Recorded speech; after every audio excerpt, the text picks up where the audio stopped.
Hola, ¿cómo están? ¿Qué tal? Bienvenidos a este video pequeño, corto, bastante conciso sobre lo que son los lambdas. Bueno, me gustaría un poquito repasar el concepto, cosa que de alguna forma ayudamos a afianzar un poco eh, el entender qué es una lambda. Ok, entonces vamos para allá.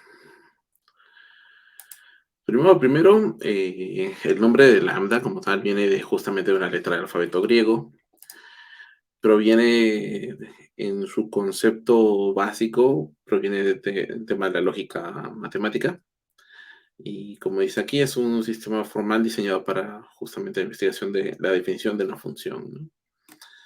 Entonces aquí, por ejemplo, en el ejemplo que muestro en el slide, tenemos, por ejemplo, una típica función definida, una función de identidad que recibe X, devuelve X. Por cierto, este contenido está en Wikipedia, así que es sencillo que lo puedan ir a repasar. Y se tiene una suma, eh, en este segundo caso, donde pues se reciben dos parámetros y se efectúa la operación que conocemos. Algunas de las cosas que se mencionan como reglas que me parecieron interesantes es que para operaciones que son sencillas, el nombre de la función, por ejemplo, pues pierde de alguna forma ahí, valor, ¿no? Como tal. Y otras cosas que me llamó mucho la atención aquí es que, claro, en ese sentido, em, más allá de cómo tú defines la función, otro punto que tú podrías usar eh, letras de forma intercambiable, ¿no? Para definir una variable u otra dentro de este cálculo matemático. Entonces, más o menos, lo que podemos ver de alguna forma es que este concepto proviene del ámbito matemático como tal. Y esa es la parte que deseo básicamente resaltar aquí. Cuando vamos ya al ámbito de la programación, ah, justamente una lambda expression, una expresión lambda, bueno, recibe otros nombres, ¿no? Tienes como función lambda, función literal o función anónima. Aunque este de función anónima hay que tomarlo con muchas pinzas, sobre todo en Kotlin, porque como vamos a verlo después, eh, tenemos en Kotlin tanto la definición de lambdas, lambda expression, como tenemos las funciones anónimas y son ligeramente diferentes. Eh, Como vimos al principio, en la parte matemática, sigue algunas reglas también, ¿no? Como el hecho de que una expresión lambda puede prescindir del nombre de la función como tal. Y define, bueno, en este caso el tipo está determinado si se puede, se infiere desde el cuerpo de la lambda expression. Y claro, como en el segundo caso, el de la parte de la suma, ¿no? Que es dado el símbolo de más, es mucho más factible, por decirlo de un modo, inferir el tipo, aunque igual ahí no correría. Existen algunos temas con la sintaxis que me parecieron interesantes y es interesante repasarlas. Sobre todo, mira, una expresión lambda siempre está encerrada por llaves, entonces eso es parte de la sintaxis. La declaración de los parámetros se efectúa dentro de las llaves y las anotaciones de tipo son opcionales. Esto también lo vamos a ver. Em, Luego dice, el cuerpo de la lambda va después de la flecha, ¿no? Y si el tipo de retorno de la lambda es inferida como diferente a unique, se toma la última expresión en el cuerpo de la lambda como valor de retorno. Eso también es algo que vamos a ver.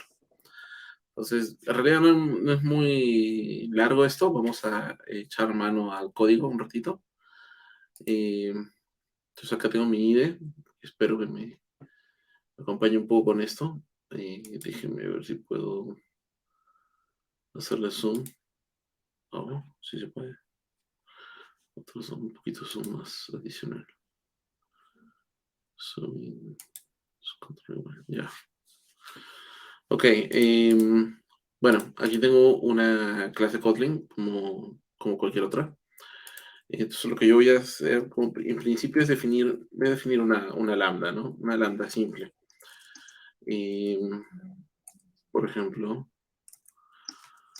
eh, dijimos que una lambda siempre va encerrado en llaves.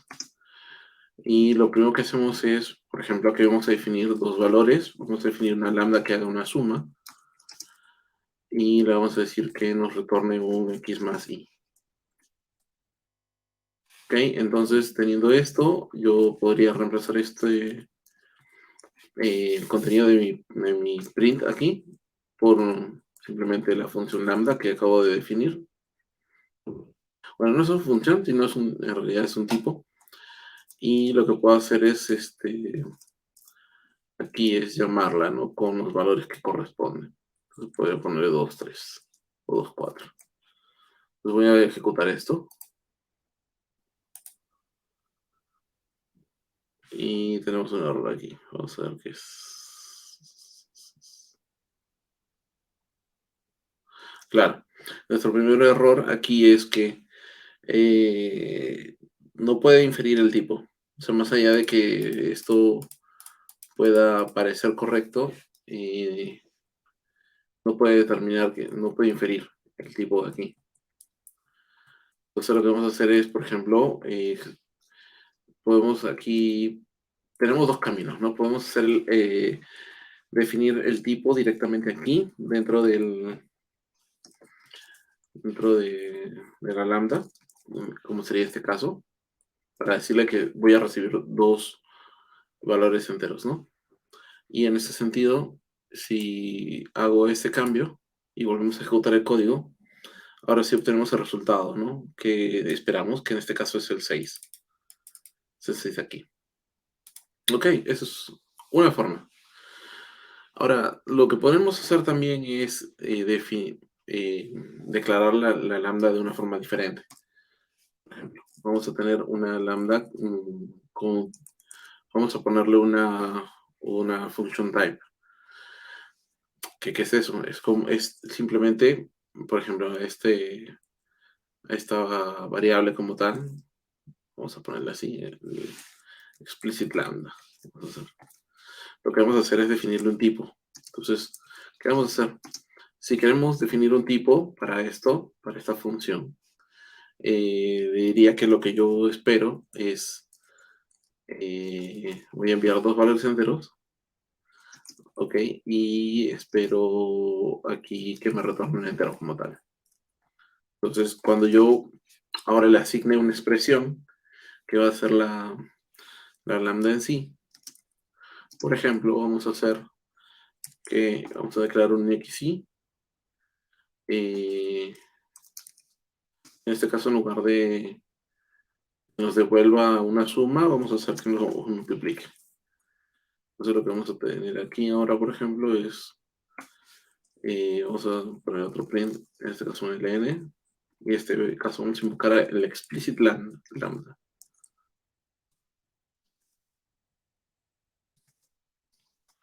Y le vamos a pasar los mismos también, 2, 4. Ok, entonces, con esto vamos a ejecutar este código y ver qué pasa. Entonces, tenemos aquí justamente el 6, que es el valor de la primera lambda que definimos de esta forma, definiendo los tipos dentro de la misma lambda. Y tenemos esta otra forma que es literalmente declarando el tipo o los tipos de retorno antes de. Si quisiéramos, por ejemplo, en este caso, bueno, claro, en este caso, por ejemplo, el valor de retorno está aquí, ¿no?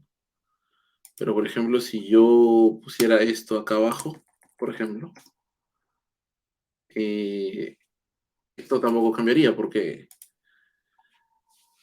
una cosa interesante justamente entre los lambdas, y es lo que hablábamos de la sintaxis, es que cuando por ahí no se infiere que el tipo de retorno es unit, como en este caso, ¿no? Donde estamos definiendo un tipo de retorno que es entero. Eh, la última expresión dentro de las llaves es tomada como el valor de retorno. Por eso es que en este caso se ejecuta esta operación y si te das cuenta no tienes un retorno aquí. ¿Ok? Ese es un aspecto. Otra cosa que se puede hacer es, claro, hasta ahora estamos viendo este tipo de invocaciones, ¿no? Que por cierto, nos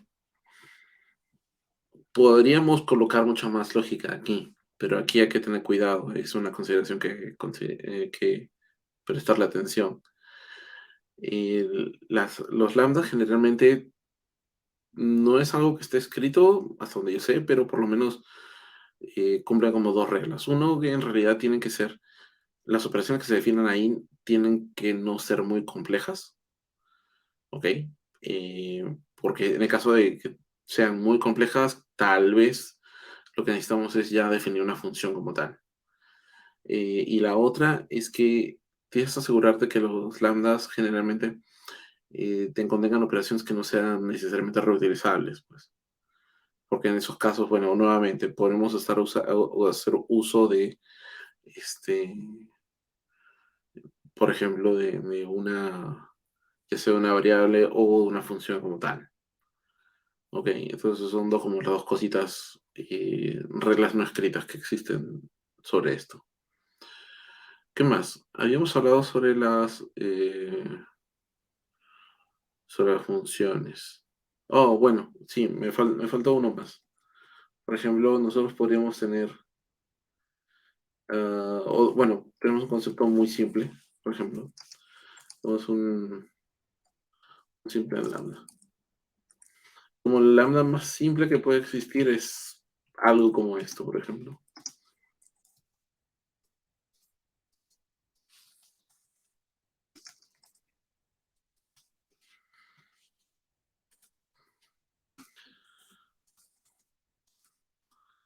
Y se puede llamar directamente. No estoy seguro si se puede. Vamos a ver, intentarlo sin los paréntesis. Según yo no se puede, claro. Pues es una función. Entonces, tampoco. Que no se puede seguramente inferir.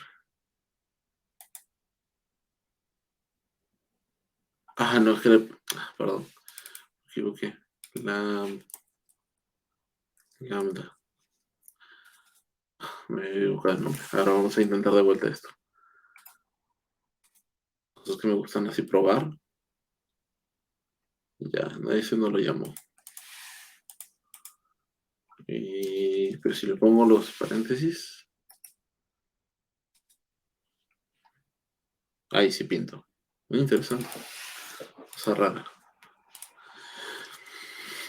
Ah, Otro aspecto tiene que ver con las lambdas, tiene que ver con los receptores. Hay una sintaxis bastante peculiar respecto a esto, eh, que por ejemplo lo vi en la documentación de Kotlin, y me llamó muchísimo la atención. Por ejemplo, es definir, digamos, um,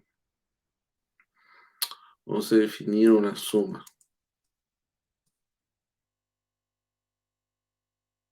Pero esta suma va a ser medio peculiar porque vamos a definirlo como casi como si fuera una extension function. Entonces vamos a esperar que reciba un entero, por ejemplo, y esperamos que retorne un entero. Y lo que vamos a hacer aquí es que la asignación, en este caso, lo que vamos a invocar es a la función suma, al plus, a través de justamente esta invocación, esta function, expression function. Y si es que no estoy equivocado, esto funciona de una forma bastante peculiar también. Yo puedo tener puedo hacer una suma. Por ejemplo, en este caso sería 3,5, si es que no estoy mal. Eh, Se suma 3,5. Sí, básicamente es esto. Mm, y también podría tener como 3 más 5, si no lo recuerdo. Puedo tener esas dos formas de llamar esto. Veamos. Ah, claro, es que aquí no estoy imprimiendo nada. Solo coloco los print.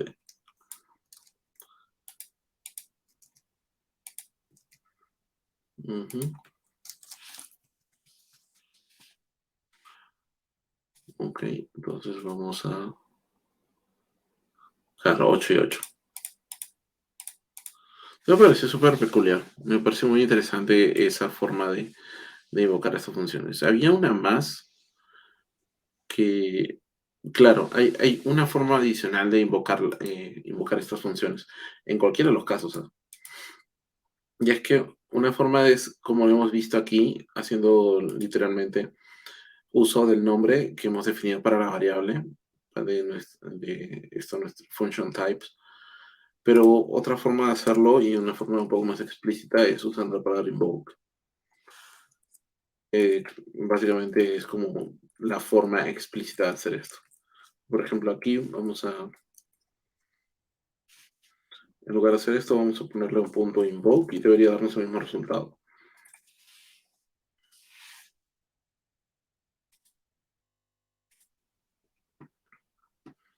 Nos da el mismo resultado. Entonces, solo en estos casos de aquí, que funcionan como una extension function, cuando se pone, cuando en este tipo, se define con un punto acá, estamos diciendo de que cualquier entero va a funcionar como un receptor, digamos, ¿no? Es algo así el concepto. Entonces, al declararse como un receptor, lo que tú tienes es la posibilidad de invocarlo también como de esta forma. Como para saberlo, ¿no? Bastante interesante esto.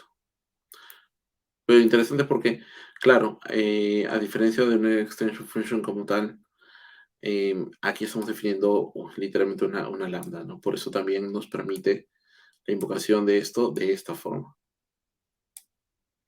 además de esta de aquí. Y eso, por ahora, es bastante simple. Las lambdas también son como la base de los high orders functions, eh, que solo lo vamos a repasar en otro video más. Pero básicamente, como para adelantarles, cuando hablamos de funciones de orden mayor, hablamos de funciones que aceptan lambdas como argumentos para hacer algún tipo de operación. Por ejemplo, hay una buena cantidad de funciones relacionadas a las colecciones que usan este tipo de cosas, sobre todo, por ejemplo, la función fold, que es una de las que menciona la documentación de Kotlin, que recibe, por ejemplo, un valor inicial y después defines una función que va a ser como el encargado de hacer la combinación, ¿no? El combine. Y, y esta función en realidad está definida con un function type, por ende recibe una lambda, y eso es la forma como se suele usar. ¿Ok? Em, bueno, no me quiero extender más. En este sentido, lo que les puedo comentar es que, bueno, está la documentación de Kotlin, que es bastante simple. Bueno, simple no, pero sí es completa. Es muy, muy completa. Y, y nada, pues este ha sido el video sobre lambdas. Así es que en la siguiente deberíamos estar viendo los high order functions y las peculiaridades que tiene este tipo de funciones. ¿Vale? Si te gustó, por favor, apóyame con un like por aquí, suscríbete y bueno, nos vemos en el próximo video. Bye bye.